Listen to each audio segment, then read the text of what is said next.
much for joining us this morning, Alan. I know it's the third day of CPAC, so definitely we're at the end of the marathon here. But why don't you go ahead and tell us about your new initiative? And you brought the show and tell here. So Well, I'm here talking about Cherry Tree, which is an app for iPhones, iPads, Kindle Fire, and eventually Droid platforms.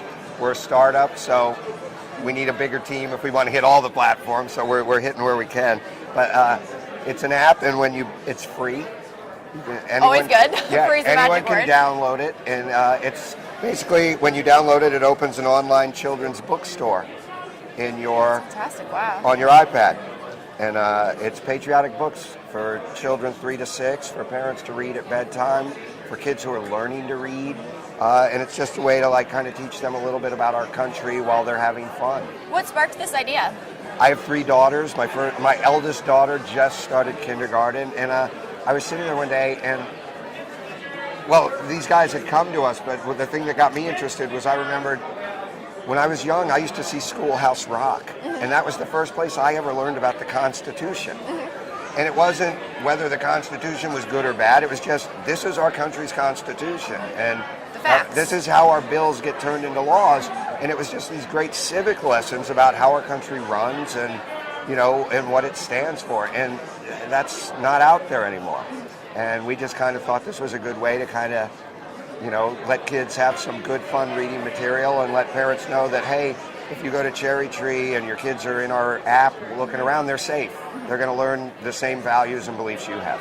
Do you have a favorite history story? No, I mean, I just love history. I really do. I read as many Favorite time books. period of history? My favorite, I love George Washington. It's hard to go wrong with him, right? I mean, it's kind of cliched, but the more you know about George Washington, the greater he is and the more superhuman. You're just like, here's a man who, at the end of his second term, literally could have been the king of America and changed the destiny of everything. And he said, that's not why we're here. And he walked away. And I don't know any time in history that someone who was in that position was humble enough to do something like that. And I think that in itself is one of the things that kids need to know about our country and our founding. And, like I said, these are for kids 3 to 6. So, we're not getting into intricate details of the Constitutional Convention. We have, here I'll show you, we have Tex the T-Rex. And Tex is a patriotic dinosaur who was born on the 4th of July. Nice. And he visits historical landmarks and tells kids about them. He goes to Plymouth Rock and he tells about the Pilgrims and that they came here for freedom, not to steal gold and land. And he goes to Mount Rushmore and he explains who's up there on the mount and why they're there. And goes into a little bit about each president. And just, good, fun, simple stories to maybe pique kids' interest and say, oh, I want to learn more about Abraham Lincoln.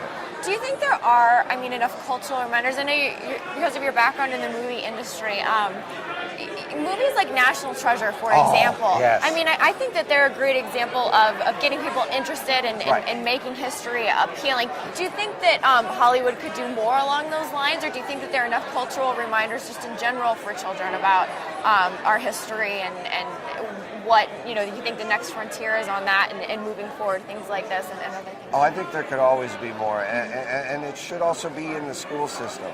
They should be learning more about civics and just, more about everything to do with our country. And Hollywood can always do more. We can always do more. Look, I make goofy comedies, so, for me to making people laugh is important, though. Yeah. That's but for me to all of a sudden be like trying to make, it's not something I would know how to do. And the reason this kind of appealed to me was because I felt like this was something, having 3 daughters, that this was something that I actually might have a little ability to help get across, which is, because it's fun and simple but yeah, we can always do more. And it's actually great. I've met people here. And the great thing about today, look at Town Hall. Town Hall is do it yourself. Yes. And you've grown into what you are now. And, I've met people here who are like, hey, I made a movie. And they're getting it out on YouTube. And they're getting it out on iPads and things. And it's so liberating for people because they don't need to go to the gatekeepers and say, please get people to see my product. In Hollywood, if you look at the 2 brothers, I can't remember, but they made the Fireproof movie. And they make these movies that are making so much money. and they live in Florida. You know, so I love breaking down the gatekeepers and having people just have access to be able to get their stuff out there. And that's kind of what we're doing. I mean, we could have gone and sold our ideas and gone to every publishing company, and we were like, you know what? Digital. Keep it small and yeah, but also digital gives us the opportunities to also do more. You know, all of our books are. Well, that's the fun thing about CPAC is you never know what's going to break out and interrupt. So yesterday there's a few Mitt Romney fans in the building. Yesterday, I think it was Newt. Yep, that's right. Each day there's a new candidate. We'll probably send to him for the day up. Well, thank you so much for joining us for this. We really appreciate it. And I liked how you closed with a good conservative message of do it yourself. So get out there and do it yourself. So all right. thank you so much. Thank you so much. Nice to meet you.